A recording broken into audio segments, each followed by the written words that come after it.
KBP Wrestling fans. I am longtime independent wrestling fan Robert. Luck of the Furey 2 was a great show. And wait for KBP Wrestling to kick off 2026. We,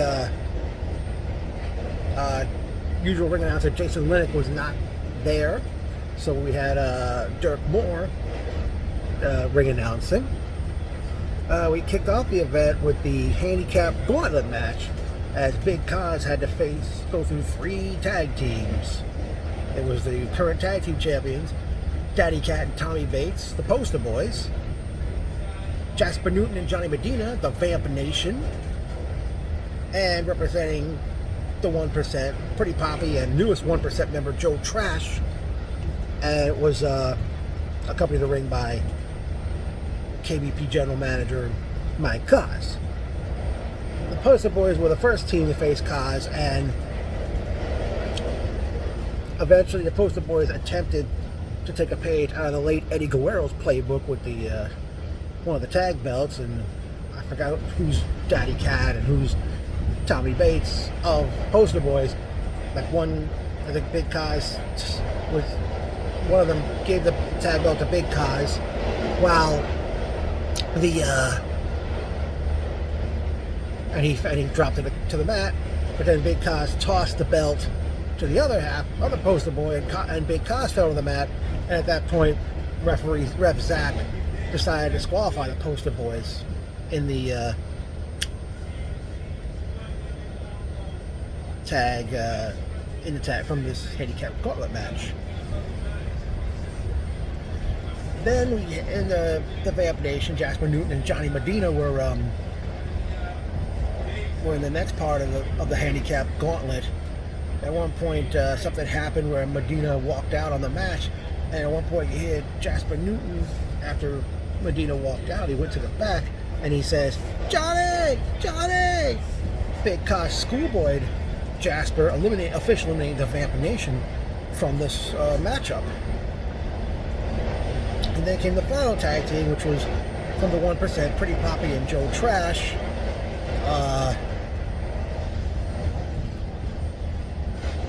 Cause ended up hitting Pretty Poppy with that move I remember Billy Kidman using. It's like, just think of the pedigree meeting the X Factor. That's the move Big Cause used to put away Pretty Poppy, and he pinned Poppy to win the handicap gauntlet match at 12 minutes 52 seconds. But after the match, Joe Trash comes back in the ring, attacks Cause from behind, and he's had like a glove on his hand. He hits Cause in the head, busting him open, and there was bloodshed in there.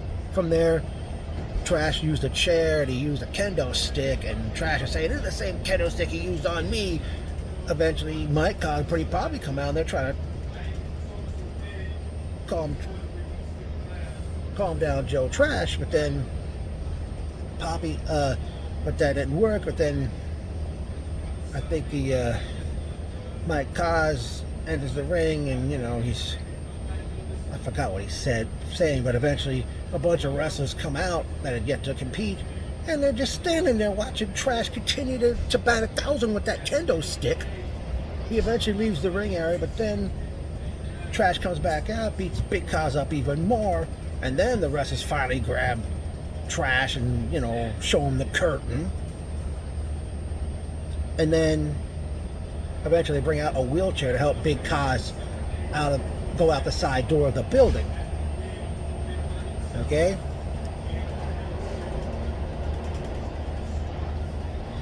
and Big Cause won the handicap gauntlet match. I don't know if I said the time earlier. It was at 12 minutes 52 seconds. Then we were set to see the Vincentian sensation, say that 3 times fast, Kay Blazer, do battle with the King of Kale, the Son of the Sun, Leo Sparrow. Sparrow comes out not in his wrestling gear, and he said he was not cleared to wrestle. And then I believe, did Sparrow attack Blazer anyway? But eventually Jermaine Marbury comes out with Bernie, or is it Benny the basketball? It was like a basketball mascot.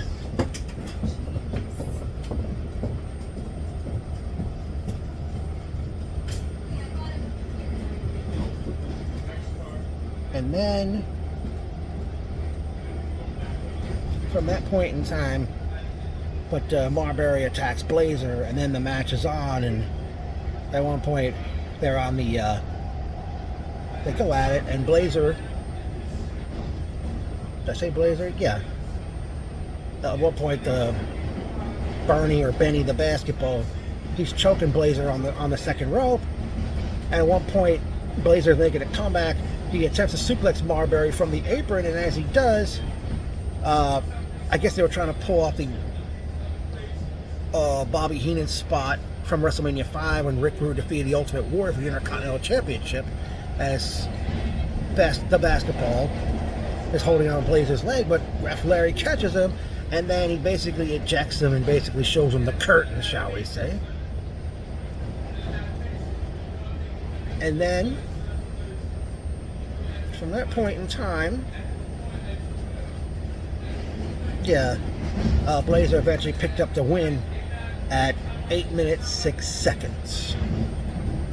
Up next, we were set to see tag team action with Disobey members Trevor Blue and Robbie Rebel to take on the Henrik family, making their KBP Wrestling debut.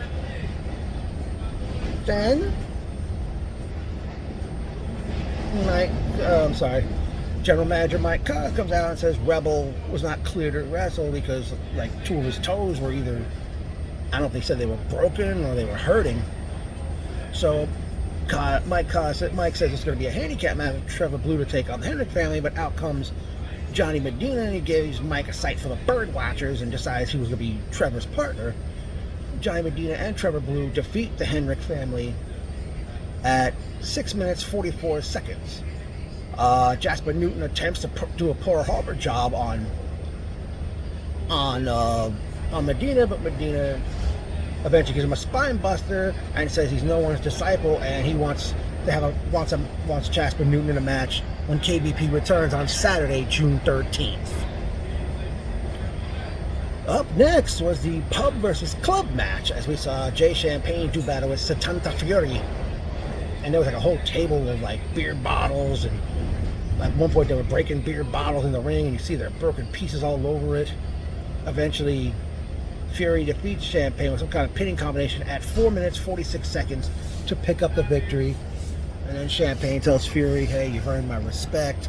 And they shook hands, and after the referee Zach gave back their flasks that they drank. And then they went to intermission, and Dirk Moore took out a push broom to get all that broken glass out of the ring. From then, we had a four-way match, as it was the North Star Dante Storm versus Jorge La Bestia versus, making his KBP Wrestling debut, Sebastian Amor versus top-tier A1G for the Pitbull Championship. At one point, Jorge hit the late Dino Bravo finisher on two men. I forgot, what was it, Amor and Storm, Amor and A1G. Eventually, good match. These four had A1G hits a spear on Sebastian Amor at 6 minutes 56 seconds. A1G defeats Dante Storm, Jorge La Bestia, and Sebastian Amor to retain the Pitbull Championship.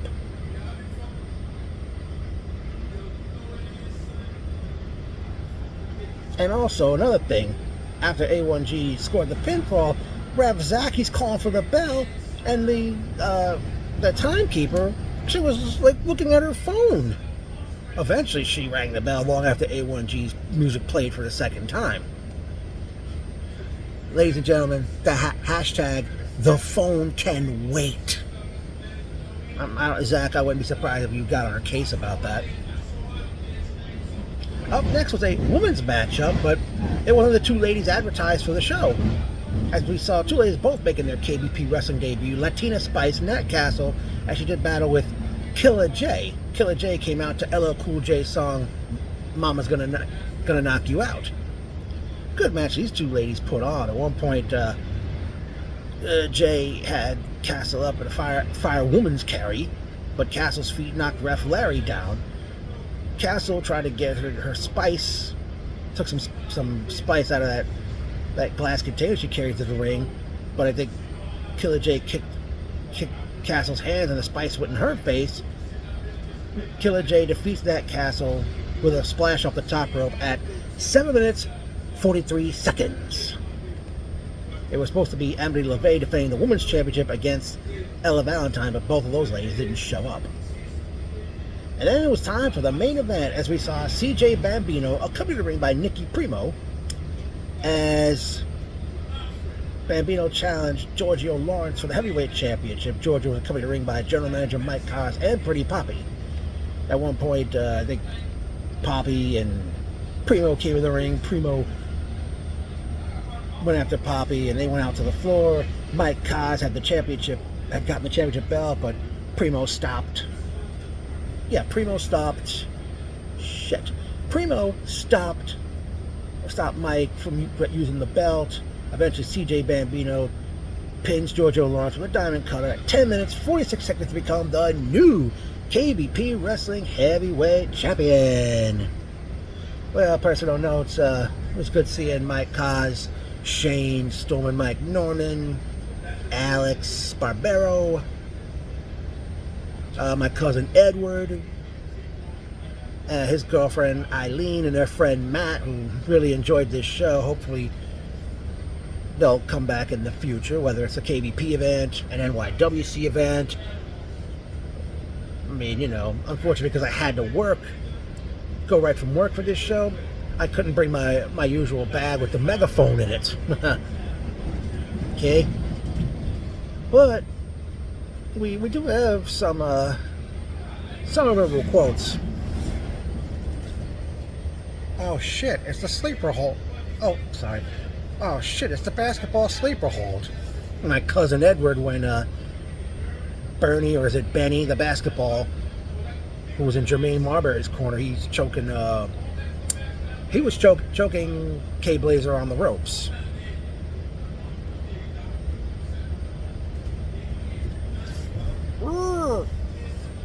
Somebody in the crowd grunting like the late Andre the Giant when towards Jorge La Bestia.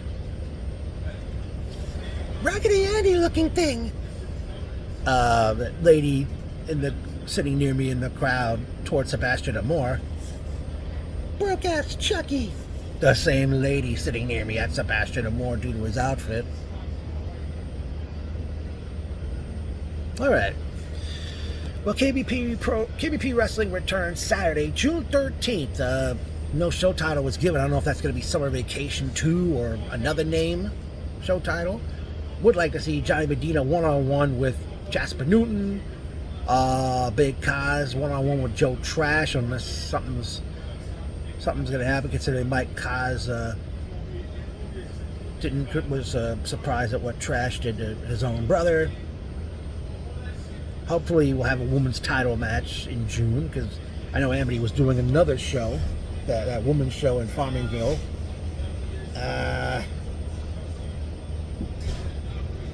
Poster Boys, they haven't defended their tag team title yet, folks, since winning the belts. Wow. Or did they? Maybe they have. I can't remember right now. Alrighty.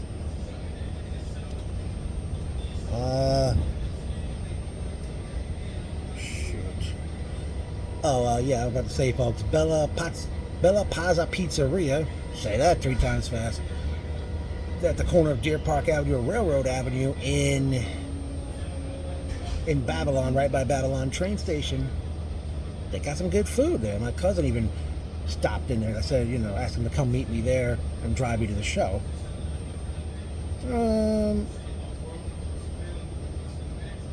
I was hoping like more fans would have come to this event, but with another show out another part of Long Island, it's kind of tough. Especially it's a one week removed from NYWC Psycho Circus.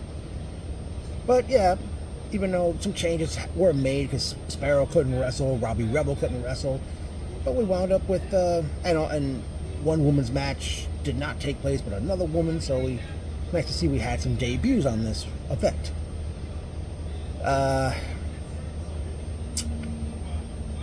Wow. I don't know what else to say about this event, folks, but June 13th, whether it's Summer Vacation 2 or another title.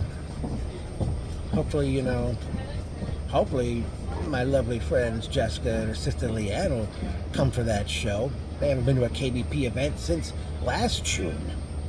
Okay, so a very good show, and by the way, it ended between 9:30 and 10 p.m. And hopefully we'll get K Blazer and Leo Sparrow June 13th if Sparrow is cleared.